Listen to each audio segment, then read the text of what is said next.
Good morning students. Next topic magnetic field में expression for force on a current carrying conductor. ठीक है, इससे पहले हमने जिस हिसाब से डिफाइन किया था कि force experienced bye a charge particle in uniform magnetic field, तो उसी के बेसिस पे हम पहले अगर लास्ट जो हमने डिफाइन किया था force experience F equal to q v v sine theta, तो इसके बेसिस पे हम इससे पहले देखो इस टॉपिक को डिफाइन करने से पहले कुछ इसके टर्म्स को अगर डिफाइन करते हैं, जो इसके कंडीशंस हैं, जो क्वेश्चंस 1 मार्क्स या लीनियरिटी पे बेस्ड क्वेश्चंस रहता है जो, तो motion of A charge particle in uniform magnetic field, कि एक यूनिफॉर्म मैग्नेटिक फील्ड में हम चार्ज पार्टिकल के मोशन को किस टाइप से डिस्क्राइब करेंगे। मीन्स अगर चार्ज पार्टिकल मैग्नेटिक फील्ड के अलॉन्ग मूव करता है तो किस टाइप का पाथ फॉलो करेगा, और चार्ज पार्टिकल अगर मैग्नेटिक फील्ड के परपेंडिकुलर एंटर करता है, परपेंडिकुलर मूव करता है, तो किस टाइप का पाथ फॉलो करेगा। और अगर लास्ट फिर चार्ज पार्टिकल मैग्नेटिक फील्ड की डायरेक्शन से एक सर्टेन एंगल पे मूव करता है, ठीक है, ऑब्लिकली, तो उस केस में किस टाइप का पाथ फॉलो करेगा। तो फर्स्ट देखो, अगर हम ये कहते हैं कि चार्ज पार्टिकल, एक चार्ज जो हमने एक्सप्रेशन डिफाइन किया है वह magnetic Lorentz force F equal to q v v sine theta, एक जनरल कंडीशन है। इस केस में हमने सपोज किया कि चार्ज पार्टिकल एक सर्टेन एंगल थीटा पे अगर मूव करता है तो कितना फोर्स एक्सपीरियंस करता है, F equal to q v v sine theta. तो यहाँ से अगर हम फर्स्ट कंडीशन लेते हैं, कौन सी, इफ द चार्ज पार्टिकल, यानी कि when the initial velocity is parallel, initial velocity यानी कि charge particle moves along the direction of magnetic field, first case, तो तब theta equal to zero, theta equal to zero, तो यहाँ से first देखो F इक्वल टू फोर्स कितना हो जाएगा, जीरो। तो इस केस में ध्यान रखना, जो मेन पॉइंट हमने ध्यान रखना है, जो पाथ होगा चार्ज पार्टिकल का किस टाइप का पाथ होगा, स्ट्रेट लाइन पाथ। तो यानी कि when the charge particle moves along the direction of magnetic field then the path of the charge particle will be straight line. तो इस केस में पाथ अगर पूछा जाएगा तो straight, force zero. Second condition, if theta equal to 90 degree means when the initial velocity is perpendicular to the direction of magnetic field, अगर charge particle की moving direction magnetic field के perpendicular है, देखो इस कंडीशन पे अगर magnetic field को हम into the plane of paper show करते हैं,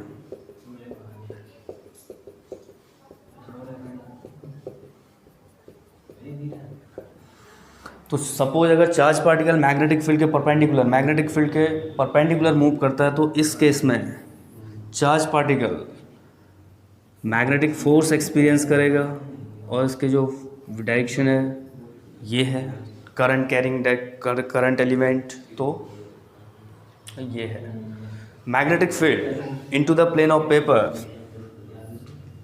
अगर इसकी रेडियस r है तो तब देखो चार्ज फोर्स मैग्नेटिक फील्ड के डायरेक्शन के परपेंडिकुलर और चार्ज पार्टिकल मैग्नेटिक फील्ड के परपेंडिकुलर मूव कर रहा है, तो इस केस में जो फोर्स होगा, ये फोर्स चार्ज पार्टिकल को continuously deflect, actually circular path, charge particle इससे क्या करता है, कंटिन्यूसली डिफ्लैक्ट करता है साइडवेज, जिससे कि चार्ज पार्टिकल का जो पाथ होगा वो किस टाइप का हो जाएगा, सर्कुलर। चार्ज पार्टिकल एक सर्कुलर पाथ के अलॉन्ग मूव करेगा। कब, जब चार्ज पार्टिकल मैग्नेटिक फील्ड के परपेंडिकुलर मूव करेगा, चार्ज पार्टिकल मैग्नेटिक फील्ड के परपेंडिकुलर मूव कर रहा है, तो तब देखो जो फोर्स है, फोर्स दोनों के परपेंडिकुलर होगा, और फिर मैग्नेटिक फोर्स चार्ज पार्टिकल को कंटिन्यूसली डिफ्लैक्ट करता जाएगा साइडवेज, और ओवरऑल जो फाइनली जो पाथ बनेगा चार्ज पार्टिकल का किस टाइप का बनेगा, एक सर्कुलर पाथ। तो ध्यान रखना, when the charge particle moves perpendicular to the magnetic field then the path will be circular. इस केस में पाथ कैसा होगा हमारे पास, सर्कुलर।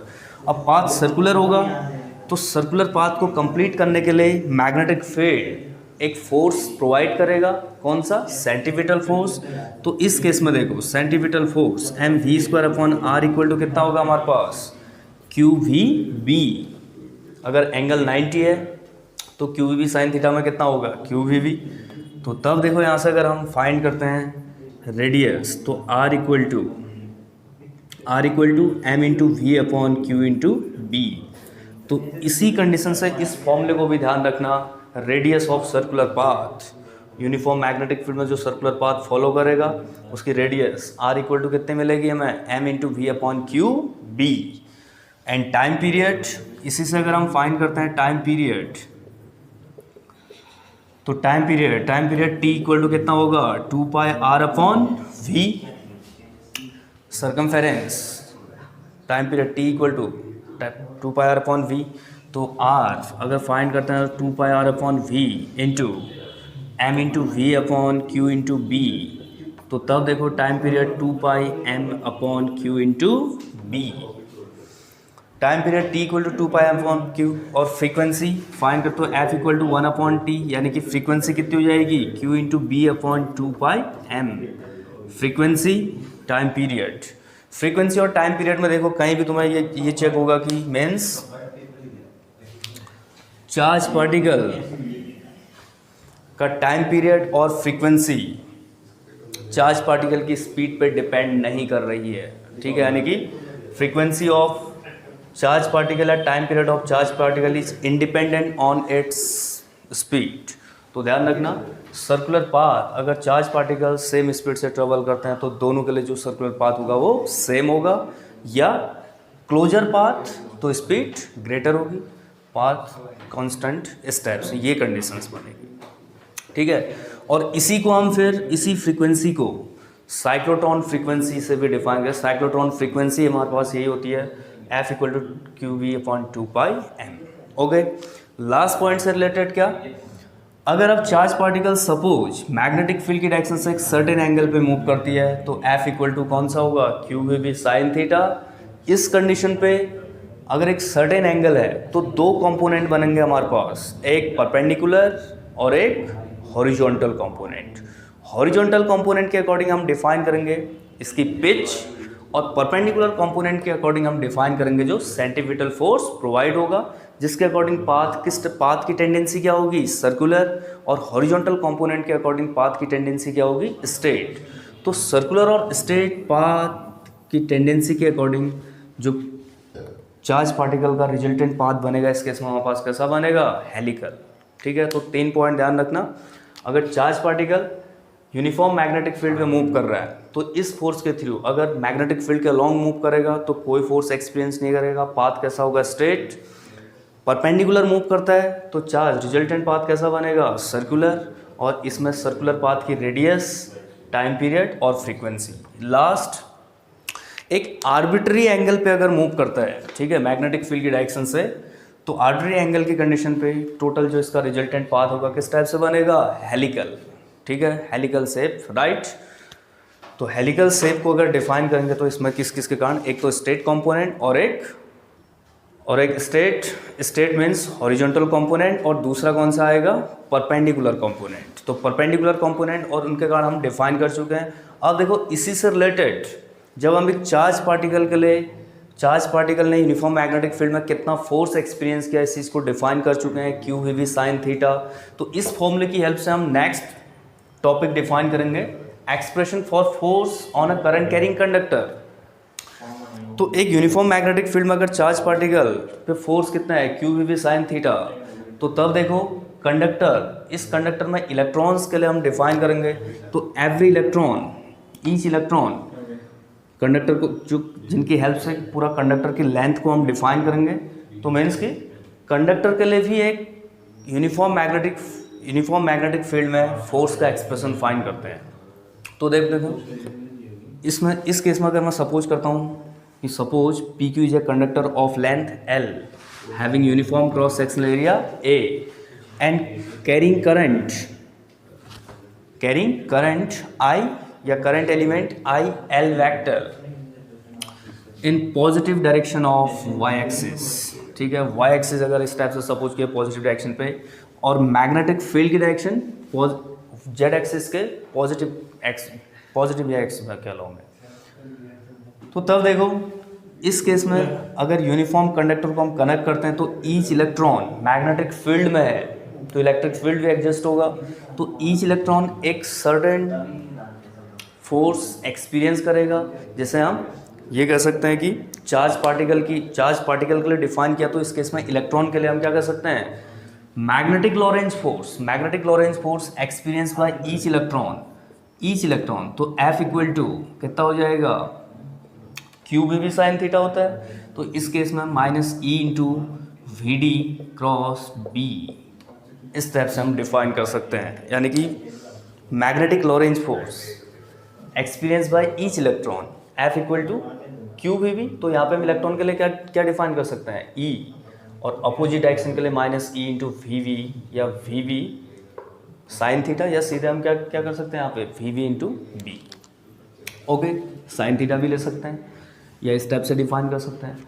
अब देखो नेक्स्ट कंडीशन हम यहाँ पे क्या सपोज करेंगे, अगर ईच इलेक्ट्रॉन के लिए इतना फोर्स है तो हम total number of electrons find कर लेंगे। उस केस के लिए अगर मैं सपोज करता हूँ क्या, let small n are the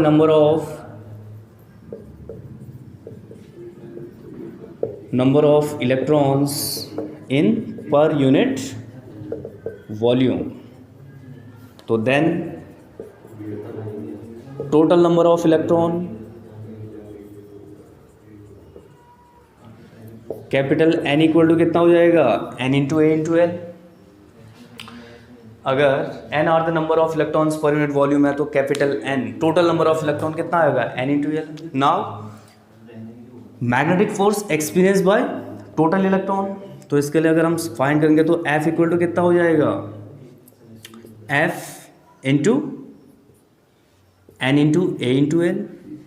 तो तब देखो total force F equal to, force की वैल्यू अगर फाइंड करते हैं तो हम कितना आ जाएगा, माइनस एन ई ए इंटू एल, या माइनस को अगर यहाँ से इस टाइप से ले लेते हैं, हम एडजस्ट कर लेते हैं, minus L into we D cross B.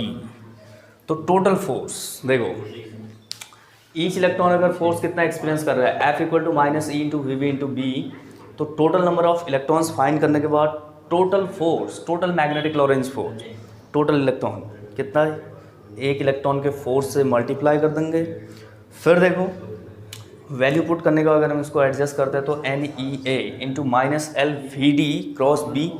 अब देखो माइनस यहीं पे, फिर इसको ध्यान रखना, but minus L into V B D को हम लिख सकते हैं V D into L vector.